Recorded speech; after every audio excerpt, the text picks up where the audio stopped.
He bought a ghost town for $100, thinking he'd bought himself Yonjol Solitude.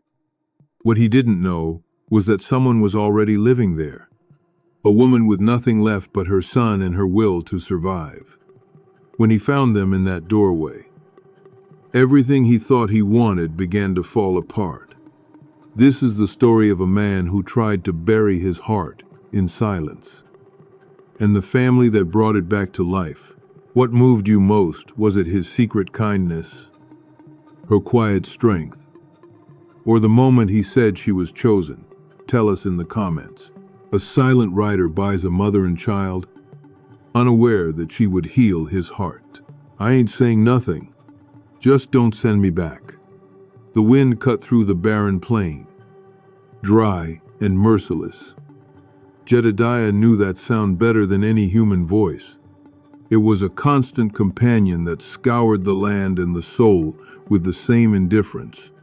His homestead sat like a lonely outpost, a testament to endurance carved from dust and rock, backed against the foothills that bled into the unforgiving mountains beyond. For 5 years, his world had been this: the creak of floorboards in his small cabin, the distant howl of a coyote, and the rhythmic thud of his axe splitting wood deep into the night, as if he could split his own guilt into manageable pieces. He was a man living in the long shadow of a memory. His silence was a heavy blanket woven from remorse. His eyes, the color of a slate evening sky, were tired. They had seen everything he ever wanted, and then they had watched it all turn to dust. Each day was a ritual of work and quiet suffering, a penance he performed from the dusty light of dawn until the last smoky lamp was extinguished. He thought this isolation was all he deserved. He thought it was all he would ever have. From his porch, he could see the skeletal remains of redemption, a town that had died of thirst and broken promises a decade ago. Its buildings slumped like weary shoulders, their windows vacant eyes staring into the dusty vastness. It was a place of ghosts, and for that reason, Jedidiah felt a kinship with it. It understood silence and loss. He rode past it sometimes, his horse's footsteps muffled in the thick dust. A lonely rider in a lonely land. He never stopped. There was nothing there for him but more emptiness. And he had his fill of that. His life was a slow, observational procession of chores, a routine built to keep the past at bay. But the past was a persistent predator, and it always found a way in. The biting wind that stung his skin was a constant reminder of the coldness that had settled deep in his bones, a frost that no fire seemed able to thaw. He was numb. Reclusive, a man who had walled himself off from the world. He was wrong. He had not known about the woman. He had not known about the child. From his vantage point, redemption was empty, a corpse of a town picked clean by scavengers and time. He had no reason to think otherwise. The discovery came by accident, a chance overhearing in the county seat, a town he visited only twice a year for salt, flour, and coffee. Two men in dusty coats spoke of the redemption plot, a forgotten parcel of land being sold for a pittance to clear the county ledger, $100 for the whole damn town. One of them laughed. $100 for a patch of worthless dirt and rotting wood. For Jedidiah, the words landed differently. $100 for a buffer, for a guarantee of absolute plan, uninterrupted solitude. It was an impulsive thought, a flicker of action in a life defined by stillness. It was the last of his money, saved for a new plow he desperately needed. But the idea of owning the silence, of making his isolation official and legally binding, was a pull he couldn't resist. He acted against his nature. He bought it. The clerk, a man with a green visor and ink-stained fingers.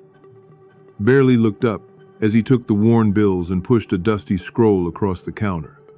The deed to a ghost town. Jedidiah rode back, not with a sense of triumph, but with a feeling of grim finality. He had purchased his own tomb. He rode into the main street of redemption.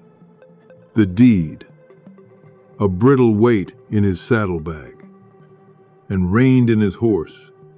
The silence was different now that he owned it. It felt heavier, more profound. Then he heard it. It was not the wind. It was a cough, small and ragged, coming from the shadowed doorway of the old general store. He froze, his hand resting on the worn leather of his saddle horn. He dismounted, his footsteps in the dust making the only sound. In the doorway stood a woman, her frame thin, her dress worn down to threads. Her face was a mask of exhaustion, but her eyes, though weary, were alert, watchful. Beside her, clinging to her skirt, was a small boy with hair the color of dry grass. The woman said nothing. She just watched him, her body rigid with a fear so deep it was almost calm.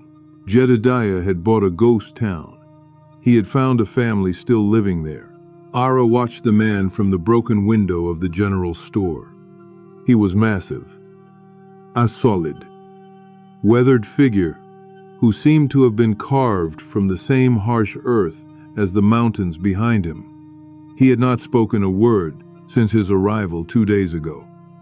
He had simply looked at her and the boy, his tired eyes holding an expression she couldn't decipher. And then he had retreated. He took up residence in the old livery stable at the far end of the deserted street, a ramshackle structure that offered little more shelter than her own. A silent treaty was drawn between them without a single word. He had the west side of the street. She had the east. This arrangement was a consequence of his sudden appearance, a separation born of her distrust and his apparent desire for solitude. She did not know what he wanted. Men who appeared out of nowhere rarely brought anything good. Her life was a rhythm of survival. Each morning, she would take Samuel, her son, and forage for what little the dry land offered. Hardy roots, bitter greens. She checked the snares she had hidden in the scrub, praying for a rabbit. Most days, they came back empty. The man, the silent new owner of their desperate refuge, had a horse and a rifle. He represented a power she could not match, and that made him a threat. She watched him constantly, her senses honed by years of precarious living. She saw him chop wood with a deliberate, relentless pace. She saw him sit on the livery steps as the sun went down, a silhouette of concealed loneliness. He never looked her way, yet she felt his presence like a change in air pressure before a storm. Samuel was afraid of him. He would fall silent whenever the man was visible, his small hand tightening in hers. She would whisper reassurances, though she had none for herself. One morning, she awoke to a strange sight. On the splintered porch boards sat a burlap sack. Her heart pounded in her chest, a frantic bird beating against her ribs. She crouched, inching the door open, expecting a trap, a trick, but it was just a sack. Inside was flour, and beside it, a half-dozen potatoes, their earthy skins, a promise of sustenance she hadn't dared to dream of. She scanned the empty street, her gaze flying to the livery. There was no sign of him. The dust was undisturbed. He must have come in the deep dark of the night, a ghost leaving gifts. Suspicion was a bitter taste in her mouth. Nothing was free. She knew that better than anyone. But Samuel was thin. His cough, a persistent, worrying sound in the quiet nights. Her pride was a luxury she could no longer afford. She took the food inside. She did not know it then. But this was the start of his secret intervention. The first cautious gesture across the chasm of their silence. Jedidiah saw her take the sack. He watched from a crack in the livery wall. His heart, a heavy, unfamiliar weight. He had seen the boy's thinness, the raw hunger in his eyes, and it had stirred something deep within him. An echo of a pain he kept locked away. He remembered another child, another cough. He pushed the memory down, turning its energy into action. He was not a kind man. He told himself he was a practical one. A starving woman and child on his land were a problem. A complication. This was simply the easiest way to manage it. It was a lie, and he knew it. This act of secret help was a betrayal of the numbness he had cultivated for so long. He was involving himself, and involvement was dangerous. It led to connection, and connection led to loss. Still, he could not stop. He was a man acting against his nature. Driven by a remorse he refused to name, the days that followed fell into a new, unspoken routine. Jedidiah would leave something on her porch before dawn. A brace of rabbits, a bundle of firewood, once a small tin of precious lard. He moved like a phantom in the pre-dawn gloom, his actions unobtrusive, his presence concealed. Ara, in turn, accepted these offerings with a rigid s'il caution. Her fear began to be replaced by a weary confusion. This man asked for nothing. He made no demands. He simply provided. One afternoon, while he was out checking the perimeter of his newly acquired land, she walked the length of the street, her heart pounding with a strange mix of terror and courage. She stopped before the livery. His horse, Jedidiah, stood quietly in the makeshift corral. On a sudden impulse, she filled a tin cup from her own meager water barrel and left it on a post for the animal. It was a small gesture, an almost invisible acknowledgement, a quiet reply. This delicate balance of giving and receiving from a distance might have continued indefinitely. But the land had its own plans. The sky, which had been a clear, pale blue for weeks, began to fill with a heavy, slate-colored dread. The wind picked up, its mournful howl turning into a vicious shriek. A blizzard descended upon Redemption with shocking speed, burying the dead town in a suffocating blanket of white. For 2 days, the world was nothing but swirling snow and biting wind. Jedidiah stayed in his livery, the cold seeping through the cracked boards. Ara and Samuel huddled in the general store, the stove barely keeping the mortal chill at bay. The isolation that had been their norm was now absolute, enforced by the storm, and with the cold came the sickness. Samuel's cough returned, this time deeper. Veta, by the 3rd day, a fever was burning through his small body. Ara was terrified. She bathed his forehead with snowmelt, her hands trembling. He was fading, his breath shallow and ragged. She was alone, trapped, helpless. The sound of his strained breathing was a torment, each gasp a testament to her failure. She had brought him to this desolate place, and now it was going to claim him. Through the roar of the wind, another sound reached Jedidiah. He wasn't sure at first. He thought it was just a trick of the storm.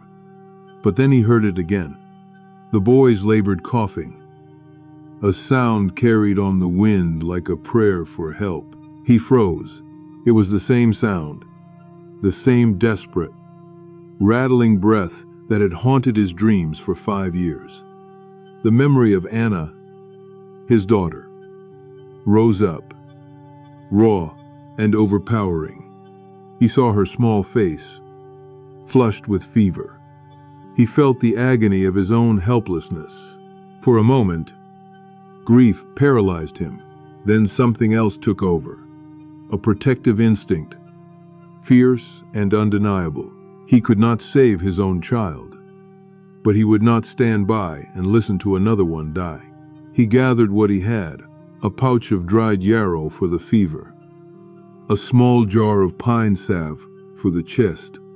He pulled on his heaviest coat, wrapped a scarf around his face, and stepped out into the blizzard. The wind tore at him, stinging his skin, but he pushed forward, his massive frame a bulwark against the storm's fury. He crossed the street, each step a monumental effort in the deep snow. He reached the door of the general store and knocked, his knuckles striking the weathered wood. The sound was loud, intrusive, a violation of their silent contract. He did not wait for an answer. He pushed the door open and stepped inside, bringing the cold and the snow in with him. The silence inside was different. It was not the quiet of separation. It was the thick, heavy silence of shared, desperate worry. Ara flinched when the door burst open. She scrambled to her feet, placing herself between the intruder and her son. Her body, a fragile shield, but the look on the man's face stopped her. It wasn't greed or menace. It was a grim, focused urgency. His tired eyes were fixed on Samuel, and in their depths, she saw not a threat, but a reflection of her own fear. He held out the pouch and the jar, his gesture simple, direct. He spoke for the first time since his arrival, his voice a low rumble, rough from disuse. For the fever, he didn't ask permission. He walked past her to the small cot where Samuel lay, his breathing a painful whisper. For a moment, Ara's suspicion flared again, but then she saw his hands, large and calloused, as they gently felt her son's forehead. They were the hands of a man who knew this terrible ritual. For 3 days and 3 nights, they existed in that small, smoky room lit by a single lamp. The storm raged outside, sealing them in a world of their own. Jedidiah did not leave. He brewed the yarrow into a bitter tea, patiently coaxing small sips past Samuel's dry lips. He rubbed the pine salve onto the boy's chest, his touch surprisingly gentle. He sat in a rickety chair by the cot, assis long, unobtrusive vigil, his weary shoulders slumped with an exhaustion that felt older than the storm. Ara watched him, her defenses slowly, painstakingly crumbling. He moved with a quiet deliberation, his every action calm and reliable. They barely spoke. Words were unnecessary. The shared space was filled with the sounds that truly mattered: the crackle of the stove, the howl of the wind, and the slow, agonizingly slow, easing of Samuel's breathing. In that crucible of sickness and fear, something broke open between them. The silence was no longer a wall. It was a shared blanket against the cold. On the 4th morning, the storm broke. A pale winter sun cast long blue shadows across the snow-covered street. Samuel's fever was gone. He slept peacefully, his breathing deep and even. Ara stood by the window, looking out at the transformed landscape. She felt as if she, too, had passed through a fever dream. Jedidiah stood, his joints cracking in protest. He looked from the sleeping boy to her. "He'll be fine now," he said, his voice still raspy. He turned to leave, to retreat back to his livery and the familiar solitude, but Ara spoke, her own voice unsteady. Stay. It was not a command, but a plea. There's coffee. He hesitated, his hand on the door. He looked at her, at the raw gratitude in her eyes, at the way the morning light caught the lines of exhaustion on her face. He nodded once. A short, deliberate motion. He stayed. They drank the coffee from mismatched tin cups, the fragile silence now comfortable, a testament to the battle they had weathered together. He didn't know it yet, but his first true home was right in front of him. The thaw came quickly, turning the pristine snow to mud and slush. With the cleared roads came a visitor. He was not a man of the frontier. He was broad-shouldered, dressed in a fine wool coat, and he rode a horse too sleek for this rugged country. He dismounted in the center of town, his eyes sweeping over the sodden street with an air of arrogant ownership. This was Silas Blackwood, a land baron from the east, whose name was whispered with a mixture of fear and resentment across the territory. He held a sheaf of papers in his gloved hand. He saw Jedidiah emerge from the general store, followed by Ara, and a cruel, mocking smile touched Blackwood's lips. He had come to correct what he called a clerical error. The deed Jedidiah held, he sneered, was worthless. The town of redemption and all the land it sat on was his. His gaze fell upon Ara and Samuel, who now clung to his mother's skirt. And you, Blackwood said, his voice dripping with contempt. A squatter and her brat. You have 1 hour to get off my land before I have the sheriff drag you off. Ara flinched as if struck. The words were a physical blow, stripping away the fragile dignity she had so carefully guarded. She instinctively pulled Samuel closer. Her arm, a tight band around his small shoulders. All the old fears came rushing back, cold and overwhelming. She was helpless again. A trespasser with no rights, no protector.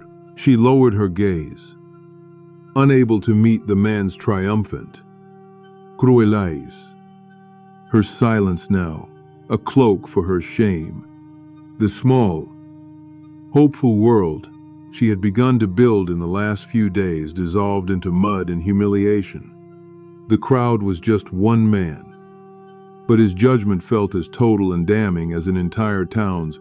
She waited for the inevitable, for Jedidiah to step aside, to acknowledge this man's power and wealth. After all, she was nothing to him. Astray, he had shown a moment's kindness, but Jedidiah did not move. He stood, a massive, unmoving rock against Blackwood's blustering storm. The silence stretched, thick and heavy. He was looking at Ara, at the way her shoulders trembled, at the fierce protective curve of her body around her child. He saw not a beggar. He saw a survivor. He saw a quiet strength that shamed Blackwood's loud cruelty. In that moment, all his caution, all the walls he had built around his heart, turned to dust. The numbness in him was replaced by a slow-rising heat. Araf, protective anger. He turned his gaze to Blackwood, and the land baron took an involuntary step back. Jedidiah's eyes were no longer just tired. They were filled with a cold, hard fire. He stepped forward, placing himself between Blackwood and Ara. He was silent for a long moment, letting the weight of his presence settle. Then the words came. They were not loud, but they carried the force of a final judgment, echoing in the stillness of the street. She's with me. Blackwood scoffed. With you, did you buy her? Too. Along with this worthless scrap of paper, the insult hung in the air, vile and sharp. Jedidiah's expression did not change. He simply added, his voice low and firm, "Not bought. Chosen." The words landed with the impact of a stone dropping into a deep well. Chosen. The crowd of one fell silent. Blackwood sputtered, his blustering authority deflating under the weight of Jedidiah's absolute certainty. He saw something in the silent rancher's eyes that his money and influence could not defeat. He saw a line that had been drawn in the mud, a line he did not have the courage to cross. With a final venomous glare, Blackwood mounted his horse. "This isn't over," he snarled, but his threat was hollow. He wheeled his horse around and rode away, leaving behind a silence that was profoundly different from the one he had found. Ara looked up, her eyes swimming with tears she refused to let fall. He had stayed. He had stayed for her. That evening, the sun bled across the horizon, painting the sky in shades of bruised purple and soft rose. The threat of Blackwood lingered, a shadow on the edge of their minds. But the immediate crisis had passed, leaving in its wake an emotional rawness. They sat on the worn porch of the general store, the place where he had left his first secret offerings. The biting wind had softened to a gentle breeze that whispered through the dry grass. For a long time, neither spoke. There were no words for what had happened. It had been a public declaration, a claiming, a salvation.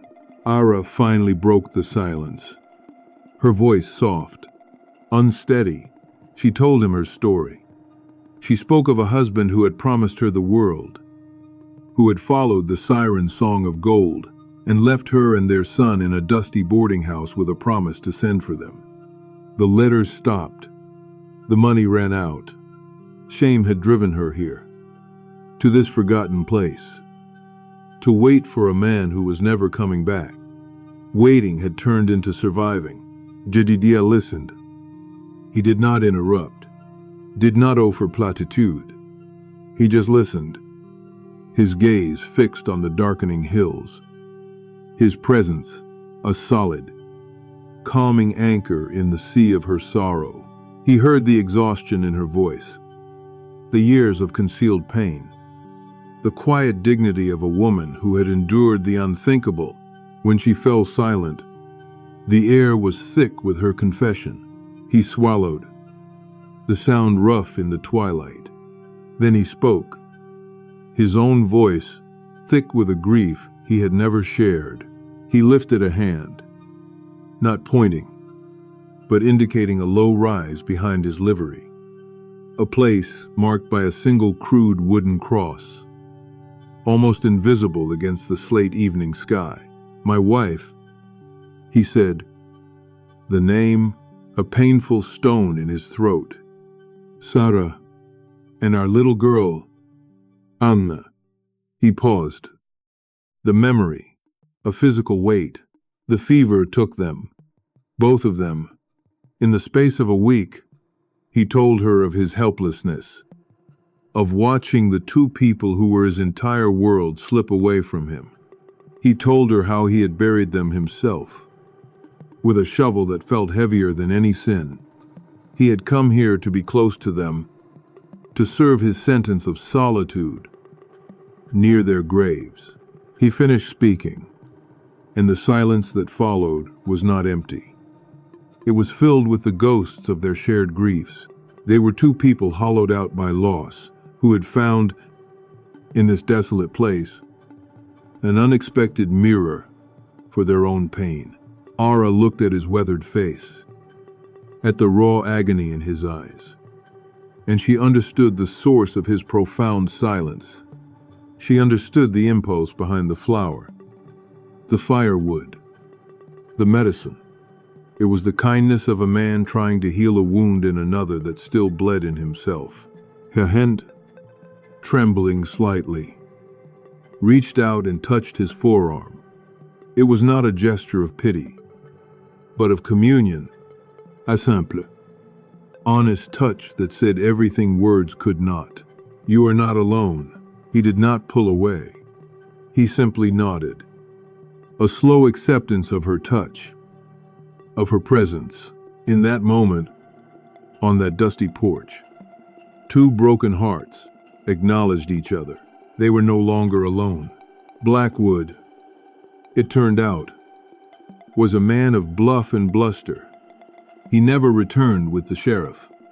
His claim was a lie, an attempt to bully his way to more land. And Jedidiah's unshakable stance had called his bluff completely. The passing of the threat left a new kind of quiet in redemption. Not one of tension or avoidance, but of purpose. The next morning, Jedidiah moved his few belongings from the livery stable into the small, dusty rooms in the back of the general store. No words were exchanged about it. It was a natural, unspoken evolution. They were a household now. They were a family. They began the slow, deliberate work of turning the ghost town into a home. They were stronger together, their separate efforts braiding into a single, resilient rope. The rhythm of their days became a shared one. He began repairing the buildings, his hammer blows echoing through the street, a sound of renewal, not ruin. He fixed the leaky roof, mended the broken corral, and shored up the walls of the store against the wind. Ara, in turn, discovered a small, protected patch of earth behind the store and began to cultivate a garden. She found a deep satisfaction in turning the soil, in planting seeds, in coaxing life from the stubborn ground. Samuel, no longer a timid shadow, became Jedidiah's apprentice. The big, silent man taught the small, curious boy how to check fence lines, how to read the clouds, how to whittle a piece of scrap wood into the shape of a bird. Their conversations were still simple, rooted in the practicalities of their life. "The north fence is down," he would say. "I saw a hawk circling." She would reply, "Samuel needs new shoes." But beneath the plain words, a deeper connection was growing.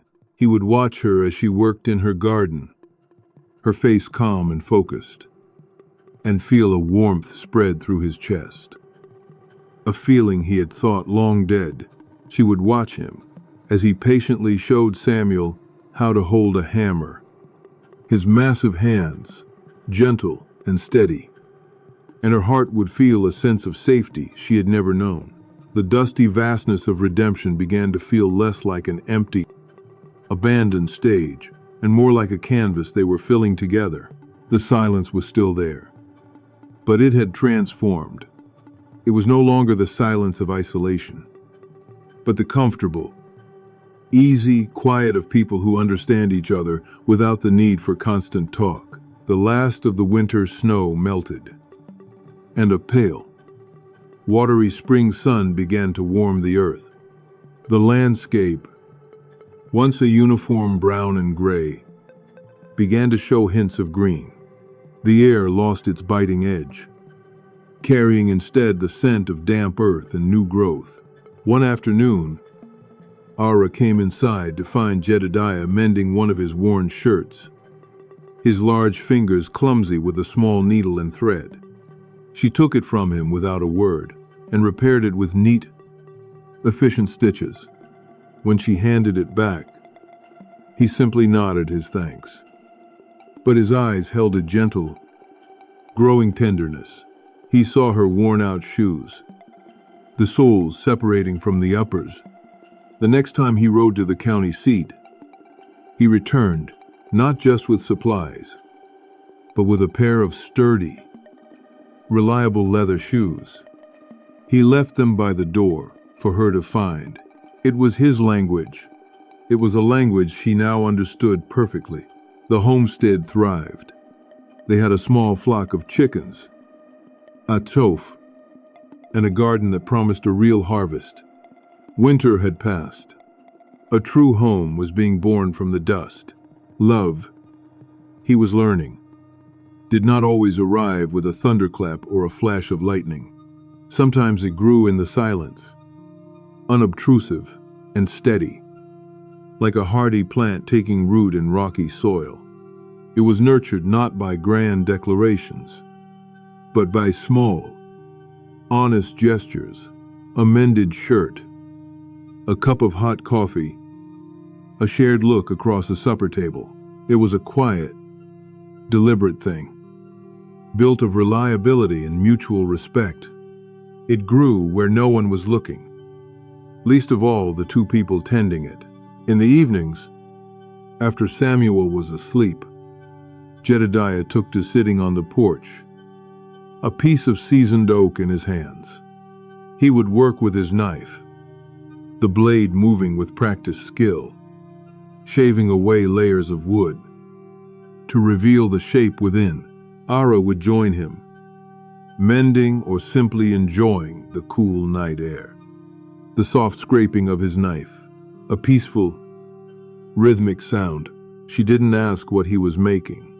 She knew he would show her when he was ready. One evening, he finished. He stood and brought his creation into the warm, lamplit room.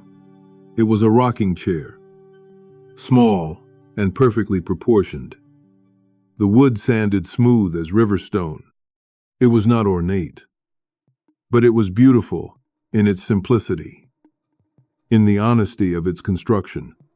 It was a piece of himself, of his quiet, capable nature, given form.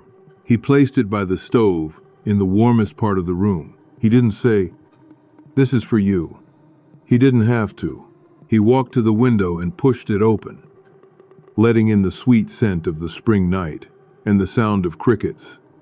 He turned and looked at her, her face softened by the yellow light of the lamp, the most beautiful thing he had ever seen. "Stay here," he said, his voice calm and certain. It was not a question or a request. It was a statement of fact, a declaration of a truth that had grown between them as surely as the grass on the plains. "This is home now." A gentle, growing smile spread across Ara's face, her eyes shining. She went to the chair and sat, the wood warm against her back. She rocked gently. She stayed. From dust and silence grew a home. From closed hearts, a family. The story of Jedidiah and Ara is not one of grand adventure or sudden fortune, but of the profound strength found in quiet dignity and the slow, patient rediscovery of human connection in the vast, unforgiving wilderness. They found in each other a sanctuary. He, a man walled in by guilt, learned that redemption was not found in solitude, but in the protective embrace of another. She, a woman stripped of everything but her resilience, learned that trust was not a weakness, but the very foundation upon which a new life could be built.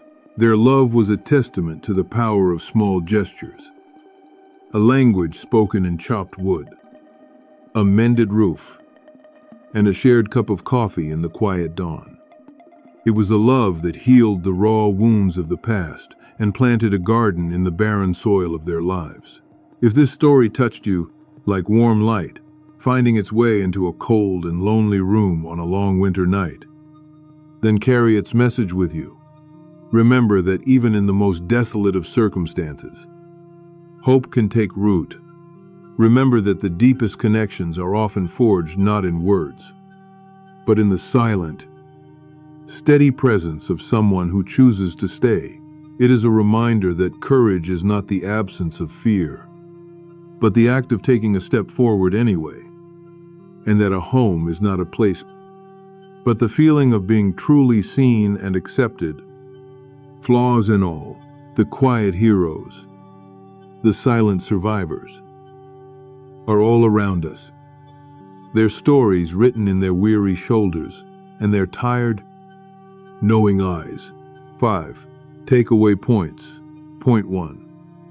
Sometimes the kindness we give to others is really the kindness we're trying to give ourselves.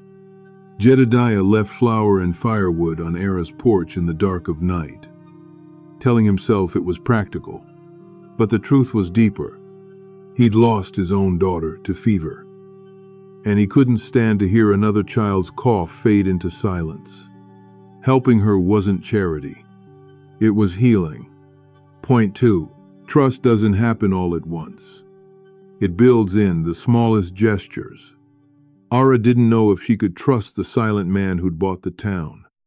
But when he left food without asking for anything, and when she left water for his horse in return, something began to shift. Trust grew not because they spoke, but because they showed up. Action always speaks louder than words. Point 3. Standing up for someone can cost you nothing and mean everything.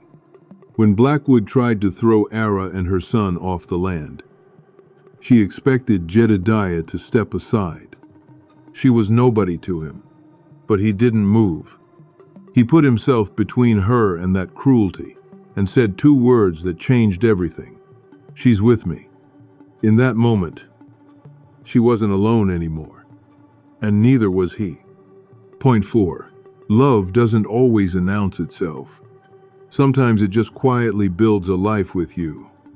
There were no grand confessions between Jedidiah and Ara, just mended shirts, new shoes left by the door, and a rocking chair carved in silence. Love showed up in the rhythm of shared work, in the comfort of understanding without words. It was steady, reliable, and real. That's the kind that lasts. Point 5. A home isn't a place. It's the feeling of being truly seen. Jedidiah thought isolation was what he deserved.